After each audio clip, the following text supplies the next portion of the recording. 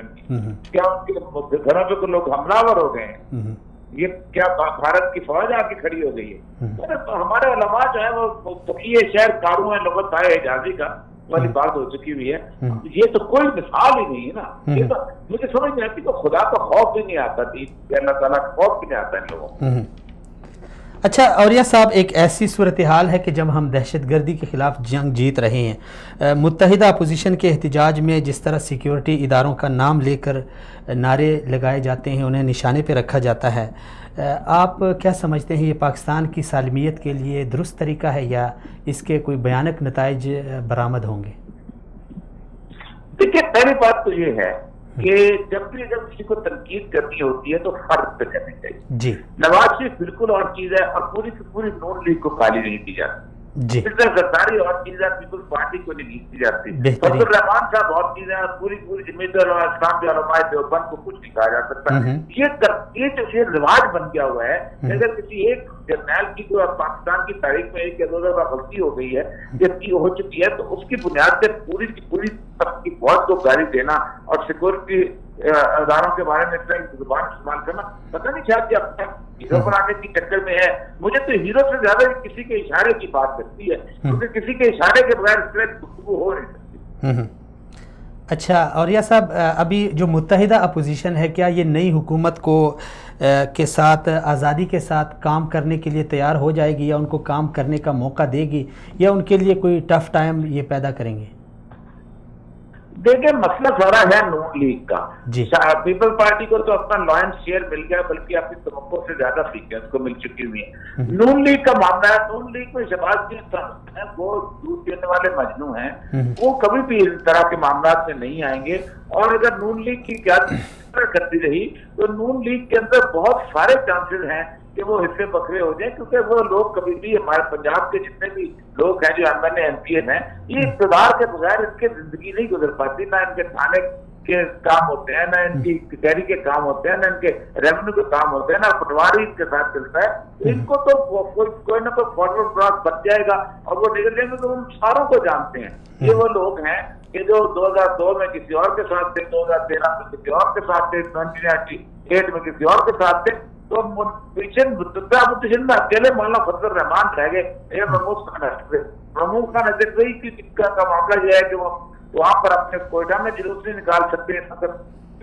وہ کس کے خلاف نکالیں گے؟ مولانا فضل الرحمان کے خلاف نکالیں گے. اسی طرح مولانا فضل الرحمان جو ہے وہ کس کے خلاف نکالیں گے؟ این پی کے خلاف نکالیں گے. بہت عجیب سے مجھے نہیں لگتا کہ یہ پاپولیشن جو ہے اوپر پائے آگے. چلیں جی اولیاء صاحب بہت شکریہ، سلامت رہیں، آپ نے وقت دیا، تھینک یو. جی ناظرین، مجھے بڑی عجیب صورتحال لگ رہی تھی کہ کل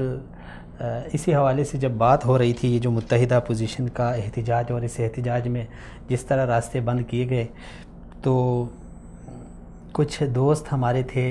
جو بار بار یہی مثال پیش کر رہے تھے کہ نبی علیہ السلام نے جو مدینہ میں خندق کھودی تھی اور اس میں باقاعدہ ایک سرنگ، بڑی سرنگ کھود کے راستہ بند کیا تھا. شکریہ اولیاء صاحب کا کہ انہوں نے میرے بیانیے کی تائید کر دیے. اور کل بھی میں نے اپنے دوستوں سے یہی کہا تھا کہ بھائی آپ غزوہ خندق کو لا کر اپنے اس احتجاج کے ساتھ اس کی تشبیہ دے رہے ہیں. خدا را آپ پہلے یہ تو دیکھیں کہ وہاں پہ دشمن کی نوعیت کیا تھی، وہاں پہ دشمن کون تھا اور یہاں آپ کا دشمن کون ہے. بڑے بڑے اچھے لوگ بڑے اسکالر ٹائپ کے انہوں نے یہ بات کی تو مجھے بالکل عجیب سا لگا، اس لیے میں نے فوراً اولیاء صاحب سے بات کی. تو یہ ایک المیہ ہے ناظرین، بات کو گھما پھرا کے ایک ایسا رنگ دیا جاتا ہے کہ ظاہر بات ہے اب یہ تو جن لوگوں نے تاریخ کو پڑھا ہے، مدینہ کے رسول اللہ صلی اللہ علیہ وسلم کے جو غزوات ہیں ان کو پڑھا ہے اور اس میں پھر سن 2 ہجری میں، میرے خیال 2 ہجری میں غزوہ خندق ہوئی تھی جسے غزوہ احزاب بھی کہتے ہیں. تو جنہوں نے اس تاریخ کو پڑھا ہے تو یقیناً ان کو تو بالکل یہ بات بالکل عجیب سی لگے گی، لیکن جنہوں نے نہیں پڑھا تو وہ تو فوراً اس کو مان لیں گے ہاں یار یہ تو واقعی یہ راستے بند کرنا یہ تو ثابت ہے، سیرت سے ثابت ہے، جنگ میں نبی علیہ السلام نے ایسا کیا ہے تو کیا حرج ہے کہ ہم سڑک بند کریں، ہم یہ کریں وہ کریں. تو یہ چیزیں بالکل عجیب سی ہوتی ہیں. آپ دشمن کی نوعیت کو دیکھیں. اولیاء صاحب نے بڑی دلچسپ بات کی ہے کہ یہاں پہ کیا مشرکین مکہ ہیں؟ کیا یہ پاکستانی آپ ان کو مشرکین مکہ سمجھتے ہیں؟ یا پھر انڈیا کی فوج آئی ہے؟ یا پھر کوئی ایسی کفریہ طاقت ہے جس کو آپ روک رہے ہیں؟ اپنے لوگوں کو. ناظرین، میں نہ کسی پارٹی کا سپورٹر ہوں، نہ کسی پارٹی کا ووٹر ہوں، اور نہ میں کسی پارٹی تنظیم سے، کسی جماعت سے میرا تعلق ہے. لیکن میں پہلے بھی اس پہ تنقید کر چکا ہوں، اس کے اوپر اپنا رد عمل دے چکا ہوں. یہ بالکل غلط طریقہ ہے، چاہے یہ پی ٹی آئی کرے، چاہے یہ جمعیت علماء اسلام والے کریں، چاہے یہ مسلم لیگ نون کرے یا پیپلز پارٹی کرے. غلط رویہ ہے، غلط طریقہ ہے، غلط ٹرینڈ چلا ہے. آج جو بھی احتجاج کرتا ہے تو اس کا پھر یہی جب ہم اس طرح کے بڑے بڑے لوگوں کو دیکھیں، بڑی بڑی پارٹیاں، بڑے بڑے پڑھے لکھے علماء کرام، انہوں نے خوبصورت داڑھی رکھی ہوئی ہے، سر پہ پگڑی باندھی ہوئی ہے. جب ایک عام پاکستانی، جب میں ان کو دیکھتا ہوں وہ اس طرح کا کام کرتے ہیں، سڑک بلاک کرتے ہیں، وہاں سے ایمبولنس سے پیچھے چیخ رہی ہوتی ہیں، اس میں جو بڑے مریض ہوتے ہیں وہ چیخ رہے ہوتے ہیں. حاجیوں کی بسیں روکی گئی ہیں. کل جو حاجی ایئرپورٹ کے لیے جا رہے تھے، ان کی فلائٹ تھی، ان کو روکا گیا ہے جگہ جگہ پر. تو جب ہم ایک عام پاکستانی جب ایسی صورتحال دیکھے گا تو یہی لوگ تو ہمارے لیڈر ہیں. انہی لوگوں کو دیکھ کے ہم نے چلنا ہوتا ہے. جب ہمارے لیڈر اور ہمارے رہبر اور ہمارے رہنما ایسی حرکتیں کریں گے تو مجھے پھر کوئی شکوہ نہیں ہے. اور دوسری اہم بات، بعض جو ساتھی تھے، کل میں نے دیکھا کہ سوشل میڈیا پہ وہ اس کو جو پی ٹی آئی کا دھرنا تھا، کہتے ہیں یار کیا ہوا بھائی، اگر ایک دن 2-4 گھنٹے ہم نے احتجاج کیا، دھرنا دیا، 126 دن کا دھرنا تمہیں یاد نہیں ہے کہ وہاں پہ سب، یار ٹھیک ہے پی ٹی آئی نے دھرنا دے دیا، اس کو ہم نے ٹھیک تو نہیں کہا. دوسری بات یہ ہے کہ اگر پی ٹی آئی نے ایسا کام کیا، P T I, people's party, Pakistan Muslim league نون، یہ سیکولر پارٹیاں ہیں پاکستان میں، جو اتنی دین کے ساتھ ان کا، ہم ان کو بے دین نہیں کہتے، لیکن دین کے ساتھ جتنا تعلق جمعیت علماء اسلام کا ہے، مرکزی جمعیت اہل حدیث کا ہے، اور علماء دیوبند کا ہے، یا جمعیت علماء اسلام مولانا صاحب کی جو سمیع الحق صاحب کی ہے، یا فضل الرحمان صاحب کی ہے. اب یہ جو لوگ ہیں یہ ایک دینی طبقہ ہے، ان کو دیندار کے طور پہ ہم جانتے پہچانتے ہیں. جب یہ لوگ بھی اسی ڈگر پہ چلیں جو دوسری پارٹیاں کرتی ہیں تو پھر فرق کیا ہوا؟ پھر خلاص ختم کر دو، یہ پگڑیاں بھی اتار دو، اور پھر تو جو کام وہ کر رہے ہیں بس آپ ان کو کرتے جائیں. پھر آپ کیوں اعتراض کر رہے ہیں کہ وہ پارٹیوں میں لڑکیوں کو نچاتے ہیں؟ آپ بھی نچائیں. جب آپ نے انہی کو فالو کرنا ہے جو آپ اپنی شناخت ہے. آپ کی شناخت ایک مسلمان کی ہے، آپ کی شناخت ایک ایسے شخص کی ہے جو معاشرے میں نہ کسی کو ہاتھ سے ضرر پہنچاتا ہے. آپ کی شناخت اس شخص کی ہے جو جا کے لوگوں کو یہ حدیث سناتا ہے کہ رسول خدا صلی اللہ علیہ وسلم نے فرمایا کہ راستے سے تکلیف دہ چیز ہٹانا صدقہ ہے. ہٹانا جب صدقہ ہے تو تکلیف دہ چیز لا کے راستے کے بیچ رکھنا، ظاہر بات ہے یہ گناہ ہے. ناظرین، ہمارے تیسرے مہمان تھے آج کے پروفیسر ابراہیم صاحب، وہ ان کی کال نہیں لگ رہی اور ہمارے پاس وقت بھی ختم ہوا چاہتا ہے. تو یہ چند گزارشات تھی، ان گزارشات کے ساتھ اجازت چاہتا ہوں. لیکن آپ تمام ناظرین جتنے بھی میرے پاکستانی ہیں، جتنے بھی پارٹیوں کے لوگ ہیں، خدا را ان سے جو میں نے عرض کیا ہے کہ اگر کہیں پہ مفادات ٹکراتے ہوں، آپ کے ذاتی مفادات، آپ کی تنظیم کے مفادات، اور آپ کی سیاسی مفادات، آپ کی جماعت کے مفادات، آپ کے شخصی مفادات ایک طرف ہوں، یہ سارے ایک طرف ہوں، یا ان میں سے ایک طرف ہو، اور دوسری طرف ملکی مفادات ہوں، تو آپ قوم کی خاطر قربانی دے دیں، آپ ملک کی خاطر قربانی دے دیں. اپنی آنا، اپنے تعصب اور اپنی ہٹ درمی کو قائم رکھتے ہوئے اگر آپ ملک کے خلاف ہو جائیں گے، ملک کے اداروں کے خلاف ہو جائیں گے، تو پھر یہ میرے خیال میں اس ملک کی سالمیت کے لیے اچھا شگون نہیں ہے. غلطی ہو سکتی ہے، اور یہ صاحب نے فرمایا کہ اگر دیکھیں فوج نے غلطی کی ہے، ایک جرنل نے کی ہوگی، ایک بریگیڈیئر نے کی ہوگی، ایک کرنل نے کی ہوگی، اب پورے ادارے کو ہٹ کر رہے ہیں۔